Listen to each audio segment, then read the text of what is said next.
भूखे बच्चे ने सिर्फ खाना मांगा था, लेकिन करोड़पति मैडम ने जो उसके साथ किया, पूरी इंसानियत हिल गई। आरती जी की दुनिया सोने की थी। एक विशाल हवेली, चारों ओर हरियाली, इंपोर्टेड गाड़ियां और नौकरों की फौज। उन्हें शायद पता भी नहीं था कि उनके घर के बाहर की दुनिया कैसी दिखती है। वे अपनी डिजाइनर साड़ियों, किट्टी पार्टियों और विदेशी छुट्टियों में व्यस्त रहती थीं। उनका जीवन एक ऐसी सुनहरी मछली की तरह था जो अपने महंगे एक्वेरियम में तैरती रहती है। ठीक उसी हवेली की बाहरी दीवार के पास एक संकरी गली में रहता था गोलू। उसकी उम्र लगभग 8 साल थी। गोलू का बचपन गरीबी के टीलों पर पल रहा था। टूटी चप्पलें, फटे कपड़े और पेट में एक जलती हुई आग, भूख की आग। उसके पिता एक मामूली दिहाड़ी मजदूर थे और माँ घरों में काम करती थी। एक दोपहर तपती गर्मी में गोलू घर के बाहर खेल रहा था। सुबह से उसने कुछ नहीं खाया था। भूख इतनी तेज थी कि उसे चक्कर आने लगे। उसकी नज़र हवेली की ऊंची दीवार पर गई, जिसके पार से रोजाना स्वादिष्ट पकवानों की महक आती थी। आज वो महक कुछ ज्यादा ही तेज थी। शायद हवेली में कोई बड़ी दावत थी। भूख और उस ललचाने वाली महक ने गोलू के छोटे कदमों को हवेली के गेट की ओर बढ़ा दिया। डर था, हिचकिचाहट थी, लेकिन पेट की आवाज इन सब पर भारी पड़ गई। गोलू हिम्मत करके हवेली के मुख्य द्वार पर पहुंचा। बड़े से गेट के सामने खड़ा वो बच्चा उस विशाल दौलत के सामने एक छोटी सी बिंदी जैसा लग रहा था। उसने दरवाजे पर लगी घंटी बजाई। कुछ देर बाद गार्ड ने दरवाजा खोला। गोलू ने कांपते हुए शब्दों में कहा, अंकल, क्या क्या मैं अंदर जाकर मैडम से मिल सकता हूँ? मुझे मुझे सिर्फ एक रोटी चाहिए। गार्ड ने उसे ऊपर से नीचे तक देखा और उसे दुत्कारते हुए कहा, चल भाग यहाँ से। ये कोई धर्मशाला नहीं है। मैडम बहुत व्यस्त है। जा अपने बाप से मांग। गोलू रोने लगा। उसकी आवाज सुनकर हवेली के अंदर से, जहां एक शानदार लंच चल रहा था, आरती शर्मा बाहर आई। वो अपने महंगे चश्मे से गोलू को देखती हैं। उनके चेहरे पर नाराजगी थी। आरती जी ने कठोर आवाज में पूछा, क्या हो रहा है यहाँ? ये बच्चा कौन है?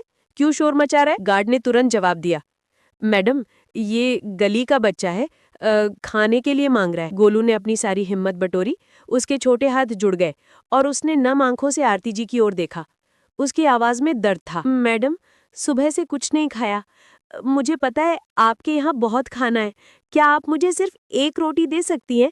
सिर्फ एक रोटी। हवेली के आंगन में कुछ पल के लिए सन्नाटा छा गया। लंच में शामिल कुछ अमीर मेहमान भी बाहर आ चुके थे। वे सब उत्सुक थे कि अब क्या होगा। आरती जी ने उस बच्चे को देखा।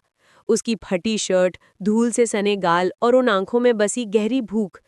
एक पल के लिए शायद उनके ज़मीर ने उन्हें आवाज दी होगी, लेकिन अगले ही पल उनके चेहरे पर वही अभिमान और दौलत का अहंकार लौट आया। आरती जी ने बड़े ही ठंडे और अपमानजनक लहजे में कहा, एक रोटी? तुम्हें क्या लगता है ये हवेली रसोई है? हम तुम्हें खाना खिलाने के लिए नहीं बैठे हैं। जाओ यहाँ से। अगर सबको एक एक रोटी देने लगी तो हमारा क्या होगा? उन्होंने गार्ड की ओर देखा और आदेश दिया, इसे तुरंत यहाँ से हटाओ। और हाँ, आइंदा ये बच्चा कभी दरवाजे पर नजर नहीं आना चाहिए। गोलू की आंखों में एक रोटी की उम्मीद थी, जो अब आंसुओं के रूप में बह निकली। वो बिना कुछ कहे सिर झुकाए वापस मुड़ गया। उसकी पीठ उस ठुकराए हुए सम्मान और भूख के बोझ से और भी झुक गई। मेहमानों के बीच फुसफुसाहट शुरू हो गई।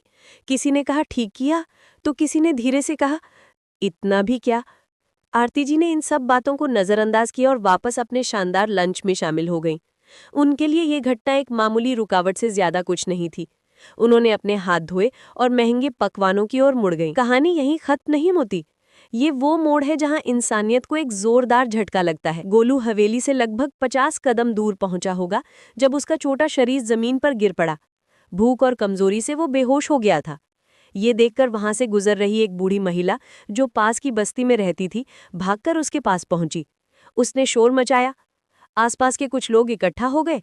उन्होंने गोलू को उठाया, उसके चेहरे पर पानी के छींटे मारे और उसे एक छोटी सी दुकान पर ले गए। लोगों ने उसे बिस्किट और पानी दिया। किसी ने डॉक्टर को बुलाया। जब ये बात हवेली के दरवाजे तक पहुंची तो मेहमानों में हलचल मच गई। एक मेहमान, जो दिल से थोड़ा नर्म था, उसने आरती जी से कहा, आरती जी, वो बच्चा बेहोश हो गया है। आप कम से कम अपने डॉक्टर को तो भेज दीजिए। आरती जी तब भी अपने अहंकार में थीं। उन्होंने कहा, ये सब उनका नाटक है, भीख मांगने के नए तरीके। पर तभी उनके पति मिस्टर शर्मा ने ये सब सुना। वो अपनी मीटिंग छोड़कर तुरंत बाहर आए। उन्होंने पूरी बात सुनी। उन्होंने गोलू को बेहोश देखा। उन्हें लगा उनकी दौलत की दीवारों के पीछे उनकी पत्नी की इंसानियत मर चुकी है। मिस्टर शर्मा तुरंत गोलू के पास गए।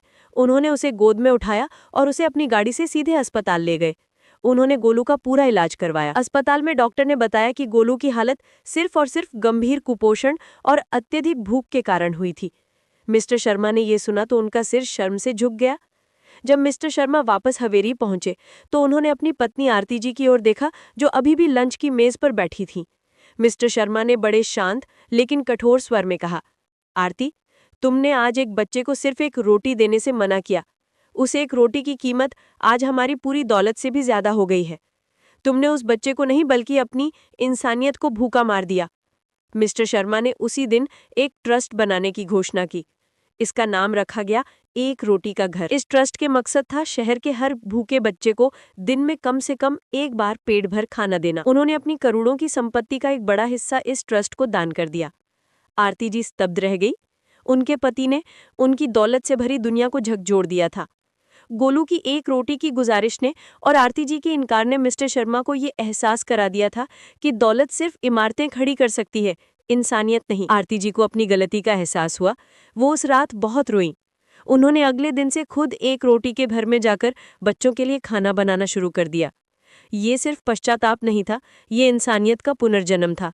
और वो बच्चा गोलू आज एक रोटी के घर में हंसता खेलता है। ये कहानी हमें सिखाती है कि भूख का दर्द दौलत की चमक से कहीं ज्यादा गहरा होता है।